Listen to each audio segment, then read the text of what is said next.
Jesus no livro de Mateus. Hoje estaremos iniciando uma reflexão sobre o capítulo 3 do livro de Mateus.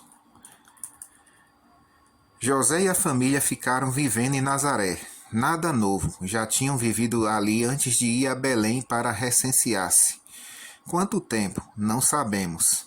Cidade montanhosa pequena, onde todos se conheciam e a vida não se alterava com nada, exceto quando as tropas romanas passavam por ali, em viagens de fiscalização ou rumo a Jerusalém. Governava ali Herodes Antipas, um dos filhos de Herodes, o Grande. Isso, entretanto, não era um perigo tão grande como que teriam se tivesse ido para Jerusalém, porque a população de Nazaré era mista, com muitos estrangeiros. Durante aproximadamente 30 anos, Jesus viveu ali uma vida quieta e tranquila. José tinha uma pequena oficina de carpintaria e ele aprendeu o ofício. Paciente, honesto, dedicado ao trabalho, sem pretensões de nenhuma espécie e muito serviçal. Vivia com simplicidade, não assistiu às aulas dos rabinos, mas foi eficientemente educado por sua mãe em casa. Isso aí está se referindo a Jesus. Seus livros de texto foram as Sagradas Escrituras e a natureza. Sua sala de aula, o lar e a oficina de carpintaria. Trabalhava com alegria e tinha um comportamento cordial, prudente, cheio de sabedoria. Ao chegar o tempo de seu ministério público, Jesus integrou-se espontaneamente à missão de sua vida. Mateus fala dos primeiros passos para a missão, contando 3 relatos: a pregação de João Batista, o batismo de Jesus e suas tentações. O que quer dizer com eles?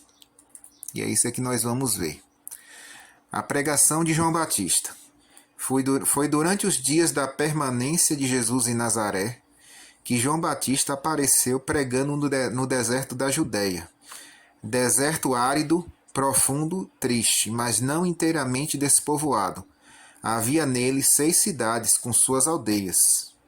Josué 15, versos 61 e 62. Algumas delas eram famosas, como Engedi, onde Davi encontrou refúgio, protegendo-se das perseguições de Saul. Ali o rei perseguidor teve a vida poupada quando entrou sozinho na caverna em que se refugiavam Davi e seus homens. Ali Davi recebeu a notícia da morte de Samuel e em seguida fugiu ao deserto de Parã, mais seguro, onde chorou a morte de Samuel, escrevendo o precioso Salmo 121. De onde me virá o socorro? O meu socorro vem do Senhor que fez o céu e a terra. João Batista nasceu e cresceu nas proximidades do deserto da Judéia, um passo para o oeste em Hebrom, entre os montes da Judéia. A mensagem. Os habitantes do deserto ouviram a voz do Batista, sonora, segura e certa. Sabendo-se arauto do verdadeiro rei, com tom alarmante e firme dizia: arrependei-vos, o reino do céu se aproxima. Era uma proclamação sem medo. João sabia que o povo e seus dirigentes eram poderosos. Com o poder político, os dirigentes podiam colocá-lo no cárcere ou matá-lo. O povo tinha poder para apedrejá-lo, mas João sabia que eram pecadores. Também sabia que a única porta de entrada para o reino dos céus é o arrependimento. E era urgente. O reino estava chegando. Tinham que se arrepender. Embora a consciência pecaminosa sempre acuse, o arrependimento não é espontâneo. É sempre a resposta a um convite divino. Tem que ser uma resposta sem rebelião, porque a rebelião contra Deus é o pecado mais comum do ser humano. Prima da autossuficiência, a rebelião divide, separa e isola.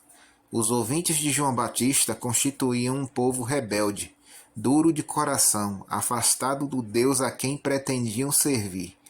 Os rebeldes não estavam separados dele pelas palavras que proferiam, mas por suas ações, seus pensamentos e desejos do coração.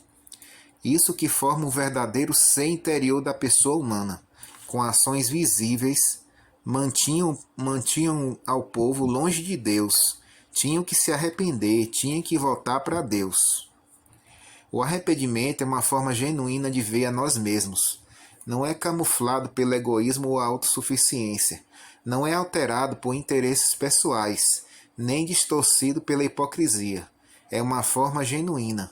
O que está diante de nosso olhar espiritual, quando olhamos a nós mesmos com arrependimento, é nossa realidade autêntica, o que realmente somos. Vemo-nos como vê uma pessoa com vista curta quando coloca as lentes. Passamos do confuso ao certo, do impreciso ao nítido. Somos pecadores e pecadores nos vemos. Temos um pecado específico e o percebemos. Pois eu conheço as minhas transgressões, dizia o arrependido Davi, e meu pecado está sempre diante de mim. Salmo 51, versículo 3. Em vez de responsabilizar outros por nossas faltas, vemos nossa própria culpa. O arrependimento é uma forma diferente de vermos a nós mesmos. Essa mudança é produzida pelo Espírito Santo. Ele traz o convite ao arrependimento e ele mesmo limpa os vidros sujos de nossa janela, para que vejamos claramente nosso ser interior sem distorções. Dá-nos também a força de vontade para procurar o perdão e para desejar a mudança de vida em Cristo. As pessoas sentiam a ação do poder divino, compreendiam a urgência. A expectativa do reino foi sempre uma experiência dramática para o povo de Israel, mas o anúncio de João acrescentava ao drama uma emoção de urgência. O reino, que até aquele momento tinha sido uma questão futura, já estava presente diante deles, em seu tempo e em seu espaço. Acelerou-se, dizia João. E existe uma prova, conta Mateus. João Batista foi aquele de quem profetizou Isaías, como a voz que, clamando no deserto, preparou o caminho do Senhor e lhe endireitou uma vereda por onde ele pudesse chegar. Mateus capítulo 3, versículo 3. De acordo com o costume daqueles tempos, a preparação do caminho ou o endireitamento de uma vereda realizava-se quando o rei estava por chegar a um dos lugares de seu reino. João Batista anunciou a chegada do reino dos céus e Mateus a chegada do rei. Um estilo de vida. Sem perceber, João Batista se tornou um mensageiro do arrependimento, um anunciador do reino dos céus, um personagem da profecia e um estilo de vida. Tudo mais notável e impressionante. Quando seus ouvintes se arrependiam, ficavam comovidos e contavam essa experiência. Quando ouviam que tinham chegado o reino dos céus, assombravam-se e o repetiam. Quando percebiam que ele era a voz do deserto que preparava o caminho do rei prometido, emocionavam-se e o diziam. Quando viam seu estilo de vida, não podiam esquecê-lo e o comentavam. Simples, muito simples, para que mais? Um manto feito com pele de camelo, um cinto de couro, sandálias nos pés, e por comida, gafanhotos, mel silvestre e água pura das colinas. Tudo natural, de custo mínimo e saudável. Os gafanhotos poderiam ter sido os conhecidos insetos que em Israel e outros povos antigos eram usados como alimento. Porém, como João era vegetariano, deveriam ser sementes da árvore da alfarroba, que no idioma usado para escrever o relato tinha nome similar. Ser um estilo de vida é muito mais que ter um estilo de vida. A neve é um estilo ou forma de ser da água. Não tem água, é água. Pode-se fazer com a neve tudo o que quiser para transformar sua forma de ser, mas não se lhe pode tirar a água. Se lhe tirassem a água, deixaria de ser neve. Quando João Batista aparecia nos lugares onde pregava, as pessoas viam sempre o mesmo personagem, pregando a mesma mensagem, vestido do mesmo modo, comendo as mesmas coisas. Um homem centrado em Cristo, simples, despretensioso, sem busca de notoriedade.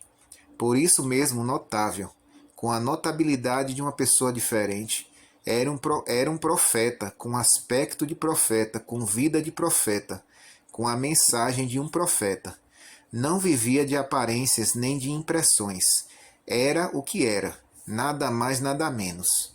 e o que ele era estava em harmonia com a vontade de Deus, previamente anunciada pelos profetas, com autenticidade vivida por ele sem falha. Uma vida totalmente identificada com Cristo. Por isso, era pregador de êxito espetacular e teria tido êxito em qualquer atividade para a qual Deus o tivesse enviado. Êxito verdadeiro. João Batista, o homem solitário do deserto, desconhecido e sem antecedentes, encontrou-se de súbito rodeado por uma multidão que acudia de Jerusalém, da Judéia e de toda a província ao redor do Jordão. O país estava dividido em 3 províncias: Galiléia, Samaria e Judéia. A Judéia abrangia o território localizado a oeste do Jordão e ao sul de Samaria. Depois da morte de Herodes o Grande, ficou sob o governo de seu filho Herodes Arquelau, junto com Samaria e Idumeia, antigo Edom. Se Arquelau não tivesse perdido sua tetrarquia, teria governado durante o tempo de João Batista, mas a perdeu no ano 6 depois de Cristo. 2 homens, João Batista, um êxito extraordinário, e Arquelau, um fracasso total. O que é o êxito? Enquanto João Batista crescia nas montanhas da Judéia junto ao deserto do mesmo nome, Arquelau recebia o título de rei da metade do território sobre o qual reinou Herodes, o Grande, seu pai. Sua família estava composta por pessoas de certo talento, mas ambiciosas, cruéis, criminosas, tiranas, sem princípios morais. Como era o filho favorito de Herodes o Grande e o mais velho do que este teve com Maltase, samaritana com metade de sangue do meu, lhe deixou como herança a metade de seu reino, cuja capital era Jerusalém. Não chegou ao trono sem dificuldade.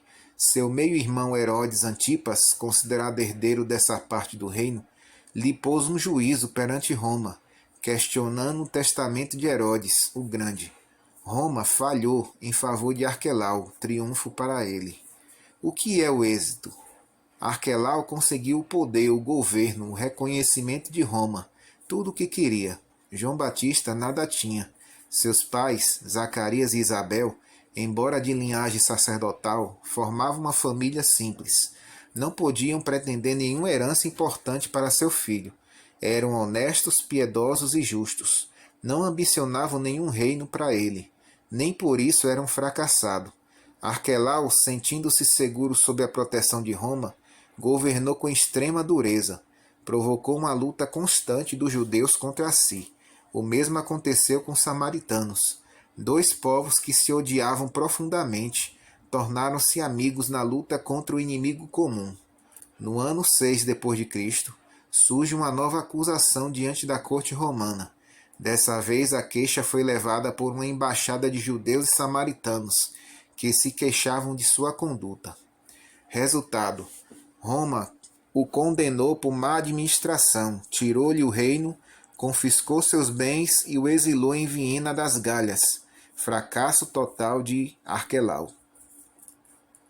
Enquanto Arquelau estava no exílio com o reino perdido, João Batista ganhava o reino dos céus e o anunciava.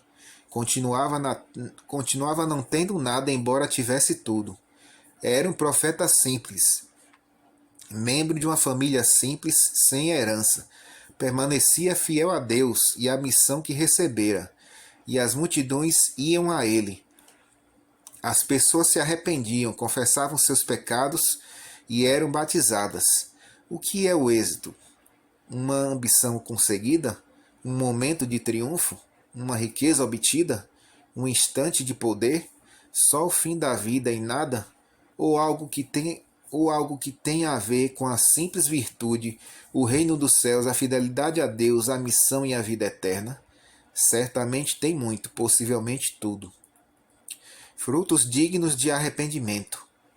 João Batista também se impressionou. Em seu público, quem diria, havia fariseus e saduceus. Eles se consideravam tão importantes religiosamente os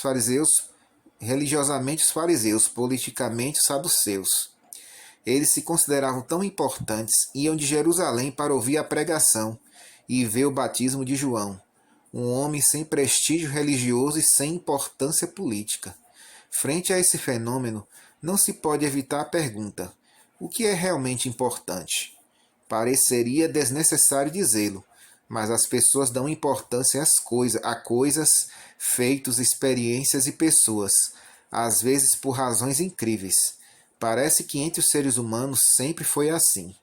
Nos dias do rei Pu, neto de Salmanasar II, que governou a Assíria entre os anos 800 e 750 a.C., sua capital foi visitada por um estrangeiro muito excêntrico. Vinha de uma desconhecida e insignificante vila montanhosa perto do porto de Jaffa, chamada Gat-Efer. Não era rei, embaixador nem viajante como Marco Polo, mas tinha sua importância. Tinha anunciado a restauração dos domínios de Israel, as suas fronteiras originais e sob o governo de Jeroboão II. Seu anúncio foi cumprido. Isso está em 2 Reis 14, 25, Números 13, 21, Números 34, verso 8 e Josué 13, verso 5. Tinha pregado aos 120.000 habitantes de Nínive que se arrependesse de seus pecados, e eles, juntamente com seu rei, se arrependeram.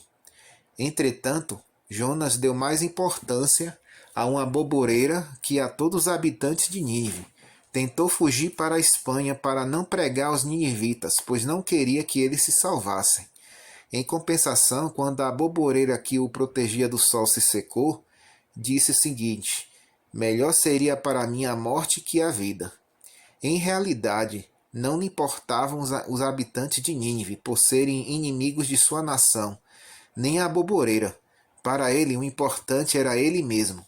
Sem dúvida, repetia em sua mente seus próprios valores. Minha nação, meu bem-estar, minha reputação, minhas ideias. Isso era importante para ele, e tudo isso era ele mesmo. Não se parece Jonas com a grande maioria dos seres humanos de todos os tempos? João Batista viu a mesma situação nos fariseus e saduceus, que foram a ele. É bem verdade que alguns aceitaram sua mensagem de arrependimento e se converteram, porém a maioria não deu importância a João Batista.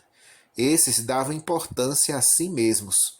Os fariseus davam extrema importância às formas e aos costumes, à justiça própria e à altivez mundana. Isso os fazia hipócritas e egoístas.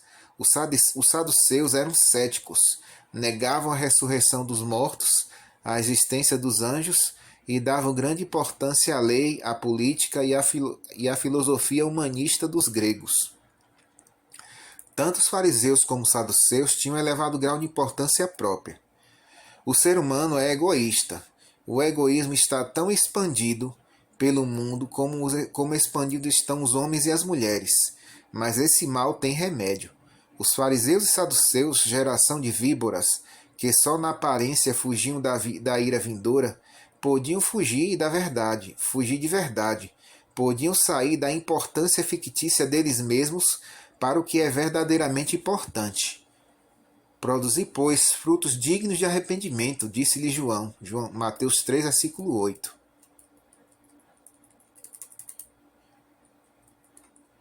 Essa é a nossa primeira parte da nossa reflexão. Que Deus abençoe a cada um de vocês.